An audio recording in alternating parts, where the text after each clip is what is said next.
Bonjour mesdames, bonjour messieurs, bienvenue dans cette autre production de Web Actu sur Web Info Télévision. C'est un numéro qui va être lancé bien sûr à partir de la Belgique, plus exactement à Bruxelles, la capitale belge. Vous savez très bien, le président de la République démocratique du Congo, Félix Antoine Tshisekedi Tshilombo, est arrivé mercredi en début de soirée à Bruxelles, la capitale politique de Belgique. Il faut quand même le dire, c'est bien sûr une capitale belge qui, bien sûr, est en train d'abriter la deuxième édition du Global Gateway Forum, prévu bien sûr du 9 au 10 octobre courant. En tout cas, il faut le préciser, à sa descente d'avion, le président Tshisekedi, à sa descente bien sûr d'avion à l'aéroport militaire de Bruxelles, le chef de l'État a été accueilli par l'ambassadeur de la RDC à Bruxelles et une équipe restreinte des officiels congolais.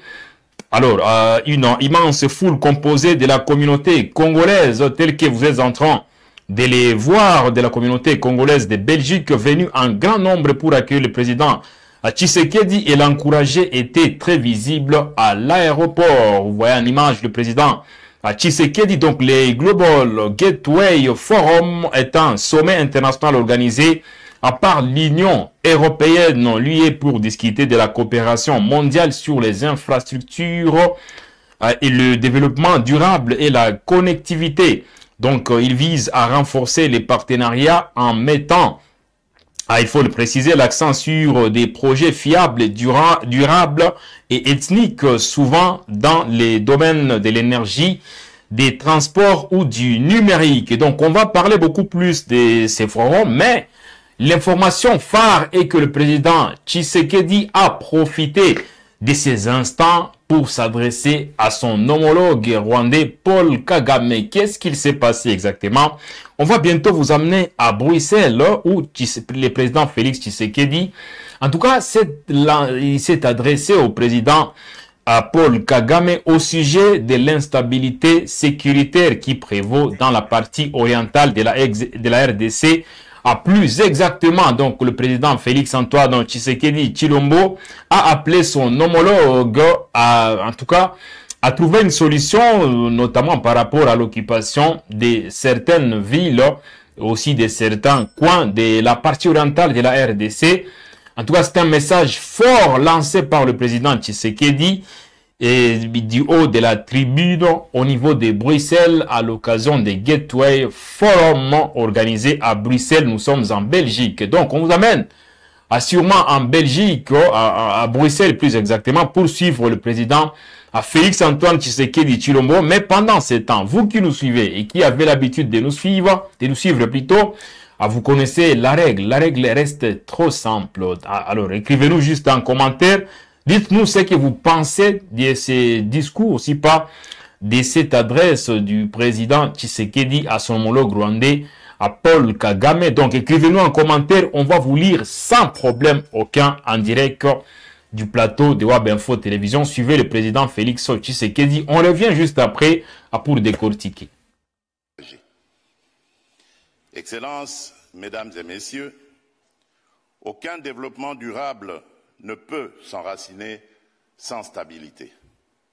Dans l'Est de la République démocratique du Congo, notre peuple subit une agression flagrante menée par des groupes rebelles lourdement soutenus par un État voisin en violation du droit international, de notre souveraineté et de notre intégrité territoriale. Et là, permettez-moi de m'arrêter sur cette question parce que mon discours avait prévu un plaidoyer et un appel à des sanctions contre ce pays. Vous avez deviné de qui il s'agit. Mais étant donné que j'ai vu le président du Rwanda, parce que c'est de lui qu'il s'agit, Excellences, Mesdames et Messieurs, aucun développement durable ne peut s'enraciner sans stabilité. Dans l'Est de la République démocratique du Congo, notre peuple subit une agression flagrante menée par des groupes rebelles lourdement soutenus par un État voisin en violation du droit international, de notre souveraineté et de notre intégrité territoriale. Et là, permettez-moi de m'arrêter sur cette question parce que mon discours avait prévu un plaidoyer et un appel à des sanctions contre ce pays. Vous avez deviné de qui il s'agit. Mais étant donné que j'ai vu le président du Rwanda, parce que c'est de lui qu'il s'agit, je prends à témoin l'assistance ici présente et le monde entier qui nous suit à travers les réseaux pour lancer un appel à la paix, lui tendre la main et demander à ce qu'on arrête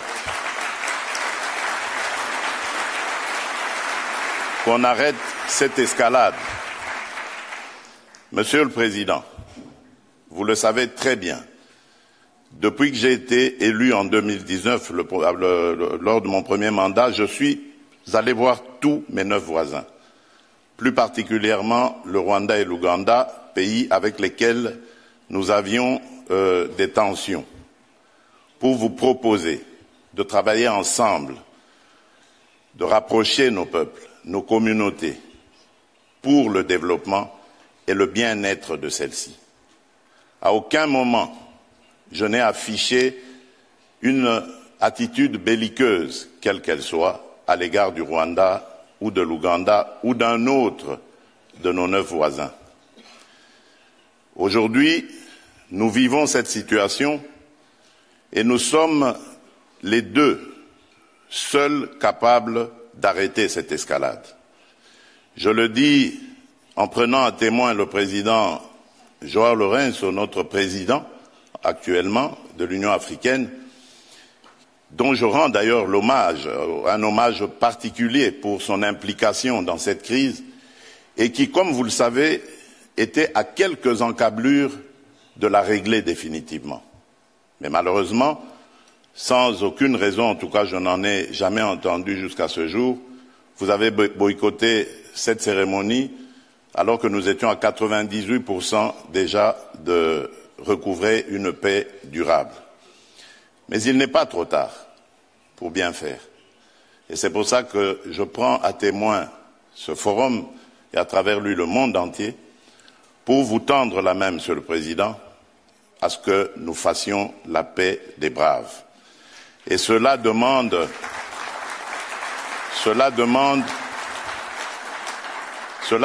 que vous donniez l'ordre aux troupes du M23 qui sont soutenues par votre pays d'arrêter cette escalade qui a fait suffisamment de morts comme ça. Nous les comptons par millions depuis des années. L'histoire nous jugera. Il est temps d'arrêter et de nous tourner vers la paix et le développement. Je remercie le président Cyril Ramaphosa qui est venu à nos côtés, qui n'a pas hésité à envoyer ses troupes, dont d'ailleurs certains éléments sont tombés sur le champ d'honneur dans notre pays, au front, ce qui nous oblige à rester définitivement reconnaissants envers la République d'Afrique du Sud et des autres républiques sœurs de Tanzanie et de Malawi qui avaient aussi contribué à des troupes. Mais je crois que l'Afrique aujourd'hui a besoin de passer à autre chose, Monsieur le Président Paul Kagame, et nous en sommes capables. Prenons simplement le courage de nous regarder en face, de dire ce qui ne va pas et de prendre les décisions les bonnes pour nos populations. Et donc, le plaidoyer que j'avais prévu pour appeler à des sanctions, je préfère le suspendre pour le moment, en attendant évidemment d'avoir la réponse du président Kagame, parce que j'ai vu ici dans la salle également l'émissaire du président Donald Trump, dont je salue l'implication dans la crise qui frappe mon pays, et à travers lui également nos amis et frères du Qatar avec son émir qui s'était aussi impliqué. Merci également à l'Union africaine, aujourd'hui représentée par le président Faure Gnassingbé, désigné par le président de l'Union, en exercice de l'Union africaine, le président Lorenzo, qui aussi est à nos côtés pour ça. Je crois que cet appel est la preuve que la République démocratique du Congo n'est pas belliqueuse. La République démocratique du Congo veut la paix, la véritable paix qui va entraîner la stabilité et permettre le développement de cette région qui, pour moi, est l'une des plus belles régions du monde, c'est-à-dire cette région des Grands Lacs. J'espère que cet appel sera entendu par le président Kagame et je lui dis ma disponibilité à discuter de cette situation. Excellences, Mesdames et Messieurs, excusez-moi cette digression, je reviens dans mon discours. La République démocratique du Congo réaffirme son engagement d'opérationnaliser la feuille de route émanant de l'accord de partenariat signé en 2023 et confirmer le vœu de le voir fondé sur les réalités d'aujourd'hui, les ambitions de demain et la mémoire des erreurs d'hier. Nous sommes prêts, mais ce futur, nous voulons le construire ensemble, dès à présent, dans la transparence, dans l'équité et dans le respect mutuel. L'Afrique vous attend, la République démocratique du Congo vous accueille. Je vous remercie.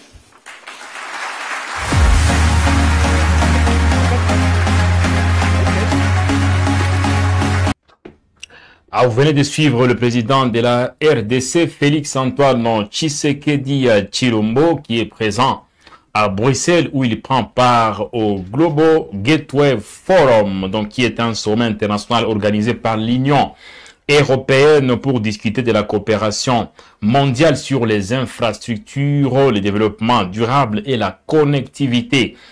Donc, ce forum vise à renforcer les partenariats en mettant l'accent sur des projets fiables, durables et ethniques, souvent dans les domaines de l'énergie, des transports ou du numérique. Donc, à travers ces forums, la RDC est considérée comme un pays continent au cœur de l'Afrique, riche pour ses ressources et qui souhaite se lancer dans un pacte de maturité avec tous ses partenaires, notamment l'Europe, un partenariat autant pour moi, d'égal à égal, aligné sur les priorités qui prennent en compte l'intérêt de son peuple.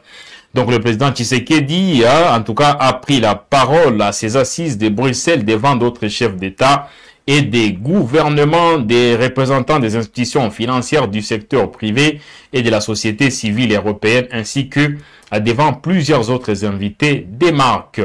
Alors, donc, en marge de sa participation à cette deuxième édition du Global Gateway Forum, le président Tshisekedi prévoit plusieurs autres activités et rencontres avec les autorités belges et d'autres personnalités présentes à Bruxelles. Alors, vous êtes nombreux, vous qui nous suivez à par instant, vous êtes très nombreux et on va lire vos réactions sans problème aucun parce que sûrement, vous avez suivi religieusement le discours du président Félix-Antoine Tshisekedi Tshilombo. Vous avez suivi justement le message qu'il a pu lancer à son homologue du Rwanda, Paul Kagame. Moussa Lukidi, pour mon analyse, le président Félix est tellement clair, mais malheureusement, Kagame est arrogant et j'espère qu'aucune réaction ne sera bonne. Voilà.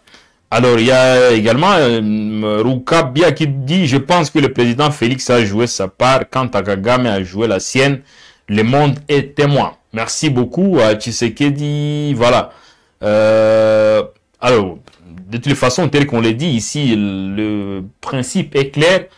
Si vous voulez intervenir, c'est vrai, c'est bien beau, mais évitez surtout d'injurier. Donc, on préfère que vous puissiez nous envoyer, en tout cas, vos réactions sans injurier. Donc, écrivez-nous en commentaire, on va lire vos commentaires ici.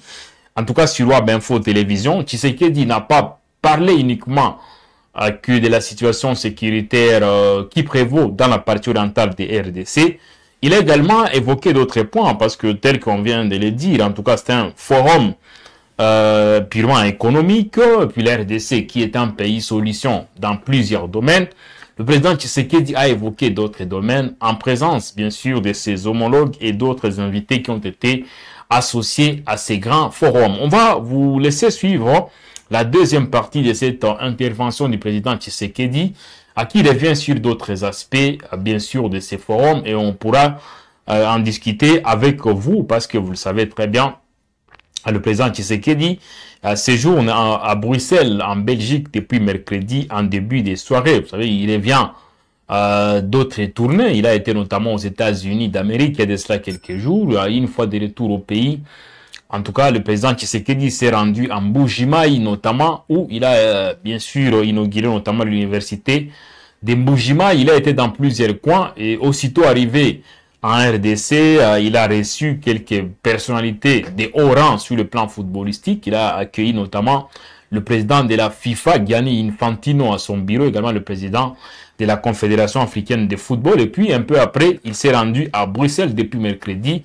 Et ce jeudi, il vient de prendre la parole pour s'adresser sûrement à son homologue rwandais, Paul Kagame. Mais qu'est-ce qu'a dit réellement le président Tshisekedi par rapport aux différentes richesses des RDC et d'autres propositions qu'il a pu faire au cours de ces Global Forum Gateway?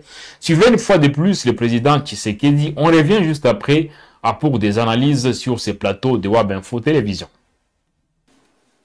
Madame la présidente de la Commission européenne, chère Ursula, Excellence, Monsieur le Président João Manuel Gonçalves Lourenço, président de la République d'Angola et président en exercice de l'Union africaine, Excellences, Messieurs les chefs d'État et de gouvernement, Mesdames et Messieurs les représentants des institutions financières, du secteur privé et de la société civile, distingués invités, Mesdames et Messieurs, c'est un honneur pour moi d'intervenir à cette édition du Global Gateway Forum qui s'impose année après année comme une plateforme décisive de partenariat d'infrastructures, d'énergie, de connectivité et d'innovation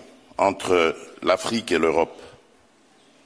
Je salue le leadership de l'Union européenne qui, dans un contexte géopolitique et géoéconomique exigeant, fait le choix de lier la relance de la connectivité mondiale à des principes de transparence, de durabilité et de réciprocité.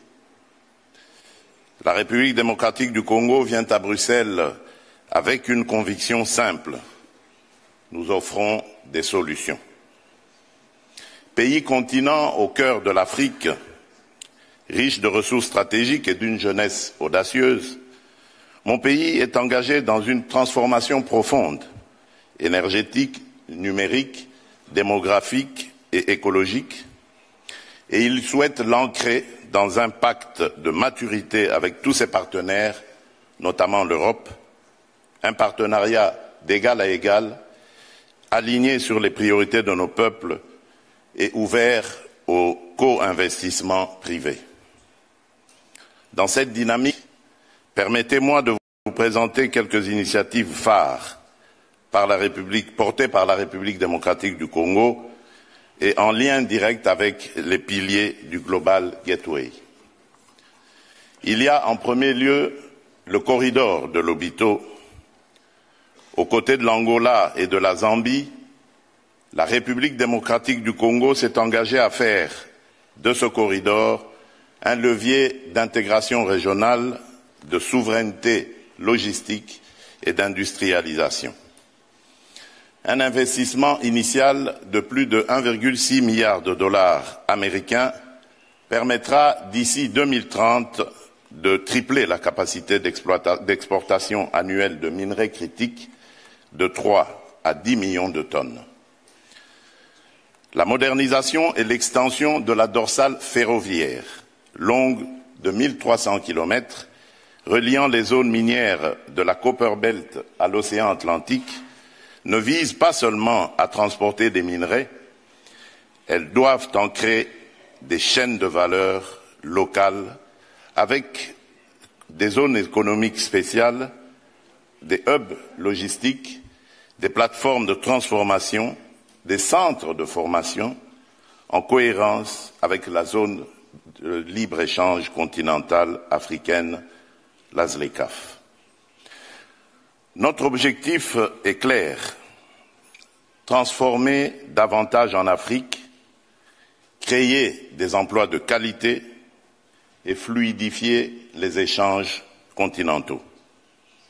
Dans le prolongement de cette ambition, le mémorandum d'entente Union européenne-République démocratique du Congo consacre un partenariat structurant fondé sur la traçabilité, la lutte contre l'exploitation illégale et la transparence des flux.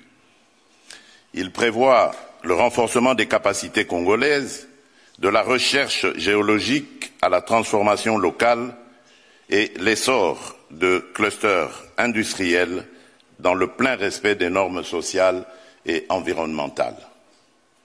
L'ambition est là aussi explicite, transformer, assembler, créer de la valeur sur place et former une main-d'œuvre qualifiée. Cette dynamique va s'appuyer sur des infrastructures complémentaires, notamment logistiques et énergétiques, à commencer par le corridor de Lobito, mais aussi le futur apport du projet du Grand Tinga. En effet, fort d'un potentiel hydroélectrique unique, le Grand Tinga peut devenir le socle d'une industrialisation décarbonée en Afrique centrale, tout en soutenant l'émergence d'usages d'avenir, hydrogène vert, corridors électriques régionaux, offres compétitives pour l'industrie et les services numériques. Nous proposons d'inscrire le projet Grand Tinga dans le pipeline du Global Gateway avec des mécanismes de financement innovants, des garanties, des contrats d'achat d'électricité de long terme et une gouvernance exemplaire sur les plans environnemental et social. Je le dis avec la plus grande conviction. Aucun agenda mondial de transition énergétique n'est crédible sans l'Afrique centrale. Il est donc temps de transformer ce constat en action. Enfin, à l'échelle des territoires, le couloir vert Kinshasa-Kivu s'inscrit dans la même logique d'impact local et d'interconnexion stratégique.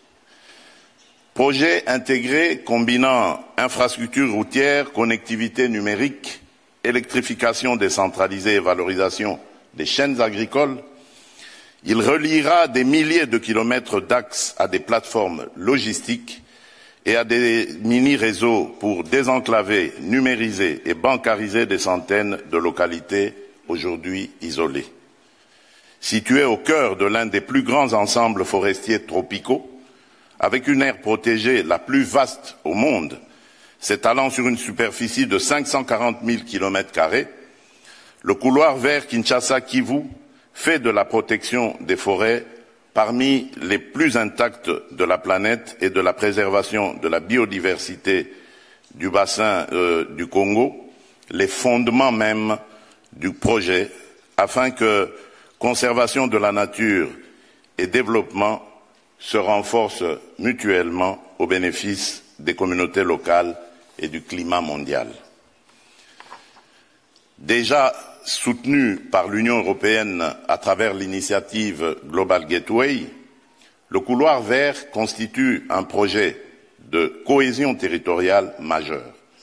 Il vise à recoudre le tissu économique et social, ouvrir de nouveaux marchés aux producteurs, revitaliser l'économie locale et renforcer la résilience des communautés.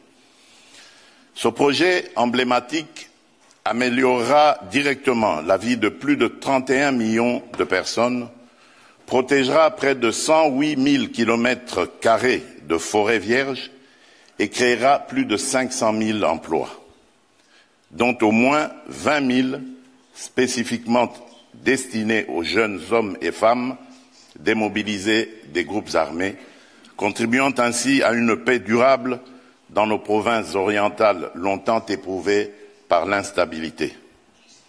Une initiative historique qui illustre ce que l'Afrique et l'Europe réalisent lorsqu'elles s'écoutent, co-construisent et investissent dans les projets à fort impact humain et à haute valeur ajoutée locale.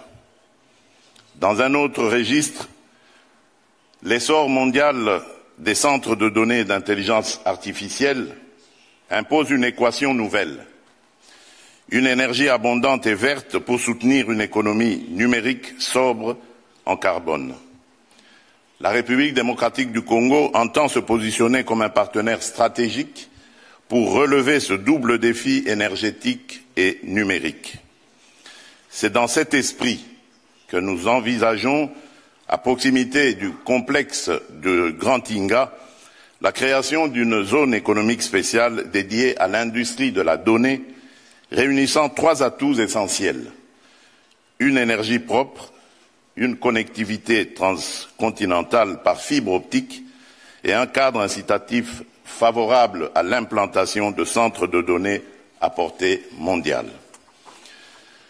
À travers ces projets structurants, notre ambition est limpide: faire de l'Afrique centrale un levier stratégique de la révolution numérique mondiale, non plus seulement en tant que pourvoyeur de ressources, mais comme une terre de transformation, d'innovation et de souveraineté technologique partagée. Excellences, Mesdames et Messieurs, aucun développement durable ne peut s'enraciner sans stabilité. Dans l'Est de la République démocratique du Congo, notre peuple subit une agression flagrante, menée par des groupes rebelles lourdement soutenus par un État voisin, en violation du droit international, de notre souveraineté et de notre... Et là, vous venez de suivre le discours du président Tshisekedi au grand complet, en tout cas lui qui séjourne à Bruxelles depuis mercredi. Et il s'est adressé ce jeudi au monde entier, mais aussi, il faut quand même le préciser, il s'est adressé plus particulièrement au président rwandais Paul Kagame par rapport à la situation qui prévaut dans la partie orientale de la RDC. Vous avez suivi en tout cas cette partie consacrée à l'adresse du président Tshisekedi qui tend la main à son homologue rwandais Paul Kagame pour en finir une fois pour toutes avec une crise sécuritaire qui a ravagé des millions de personnes depuis plus de 2 décennies déjà, d'après le président Félix-Antoine Tshisekedi Tshilombo, à qui bien sûr a profité de ces forums globaux ou Gateway World Forum plutôt, qui est un sommet international organisé par l'Union européenne pour discuter de la coopération mondiale sur les infrastructures, le développement durable et la connectivité. Donc ces forums visent à renforcer les partenariats en mettant un accent sur des projets fiables, durables, mais aussi éthiques plutôt souvent dans les domaines de l'énergie, des transports ou du numérique. Donc à travers ces forums, la RDC, considérée comme à la fois un pays solution et un pays continent au cœur de l'Afrique, riche à part ses ressources stratégiques, souhaite se lancer dans un pacte de maturité avec tous ses partenaires, notamment l'Europe, un partenariat d'égal à égal aligné sur les priorités qui prennent en compte l'intérêt de son peuple. Donc le président Félix-Antoine Tshisekedi Tshilombo a pris la parole dans ses assises de Bruxelles devant d'autres chefs d'État, mais aussi des gouvernements, sans pour autant oublier des représentants des institutions financières, du secteur privé et de la société civile européenne, ainsi que devant plusieurs autres invités des marques. Donc, en marge de sa participation à cette deuxième édition du Global Gateway Forum, le président de la République prévoit plusieurs autres activités sur place à Bruxelles et rencontre aussi avec des autorités belges et d'autres personnalités qui sont présentes dans la capitale de Belgique. Voilà, en tout cas, le numéro de ce jour de WABACTU était consacré sur ces messages du président Félix-Antoine Tshisekedi à Tshilombo. Vous avez été nombreux à nous suivre, nous vous disons merci et vous appelons à partager au maximum nos publications, mais aussi à cliquer simplement sur s'abonner pour vous abonner massivement à notre chaîne, à votre chaîne, pour rester au parfum de nos informations sur WAB Info Télévision. En tout cas, aussi ouvrez la cloche des notifications. Quant à nous, on vous remercie et on vous fixe notre rendez-vous très prochainement sur WAB Info Télévision. Salut!